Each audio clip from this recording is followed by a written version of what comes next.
किसी भी चीज का उद्यापन करो,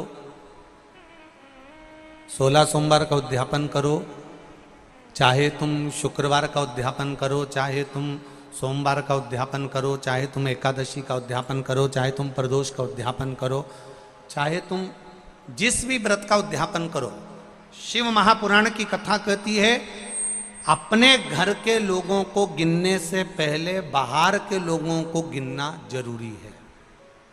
थोड़ा ध्यान देना। और आप लोग क्या करते हो? उद्यापन में सबसे पहले अपनी जेठानी को गिन लिया, इसको गिन लिया, उसको गिन लिया, उसको गिन लिया। और शिव महापुराण की कथा कहती है जेठानी तो तुम्हारे यहाँ का भोजन करेगी क्योंकि रिश्तेदार है, ननन तुम्हारे यहाँ का भोजन करेगी क्योंकि रिश्तेदार है, तुम्हारी देवरानी भोजन करेगी क्योंकि रिश्तेदार है, तुम्हारी चाची सास भोजन करेगी क्योंकि रिश्तेदार है, तुम्हारी काकी सास भोजन करेगी क्योंकि रिश्तेदार है। जब हम उद्यापन में दूसरे को गिनते हैं और उसको कोई सामान देते हैं, उसकी कोई सामग्री, कोई सुहाग की पिटारी, कोई सामग्री हमने उसको उद्यापन में दी, तो वो हमारा दान कहलाता। हमने अपने परिवार वाले को भोजन कराकर अपन ने उद्यापन में गिन दिया और अपने परिवार वालों को दे दिया। इसको देना नहीं कहते, इसको दान नहीं कहते, इसका पुण्य आधा हो जाता है। इसके पुण्य की परिभाषा यहां नहीं कहा जाए। अब और सरल भाषा में समझ लीजिए। कई माताएं कहती है हमने तो अपनी बेटी को यह सामान दे दिया, मतलब हमने खूब दान कर दिया। अब एक बहुत अच्छे से समझ लेना, हमने हमारी बेटी को ये दे दिया तो हमने दान दे दिया। हमने हमारी बेटी को पापड़ बना के दे दिया, हमने तो बहुत दान कर दिया। हमने हमारी बेटी को साड़ी दिला दी, हमने दान कर दिया। हमने हमारी बेटी को सामान दिला दिया, हमने दान कर दिया। बेटी दान लेने की हकदार नहीं है, बेटी अपने मायके का हक लेने को दमदार है। तुम बेटी को एक साड़ी देकर ये मत सोचना कि हम दान दे रहे हैं। बेटी तो खुद कन्यादान में जाती है।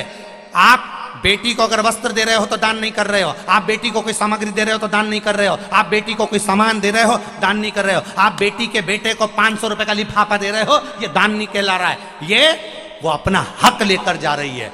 आई है माँ बाप के घर में तो साड़ी तो देना पड़ेगी, नहीं देगी तो काले कोट वाला दिला देगा। उसमें ये दान नहीं है कि तुम कह दो कि नहीं साहब हमारी तो हमने बहन बेटी के दान दे दिया, हमने तो हमारी बहन बेटी के दान दे दिया, हमने तो हमारी बहन बेटी के दान दे दिया। तो बहन बेटी कहीं भिक्षा मांगे तुमसे? अरे बोलो तो नहीं बेटवा वाली हो, बोलो बोलो जम के बोलो। तुम क्या भिक्षा मांगो कि हम भैया के जाएं तो दान लेके आएंगे? दान लेकर बहन बेटी नहीं आती।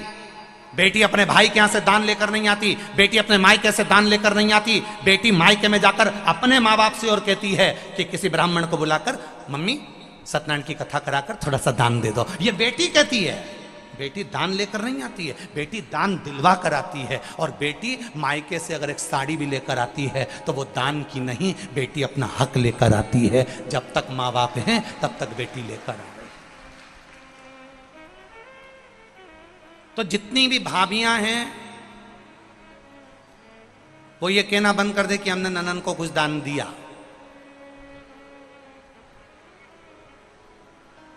दान नहीं।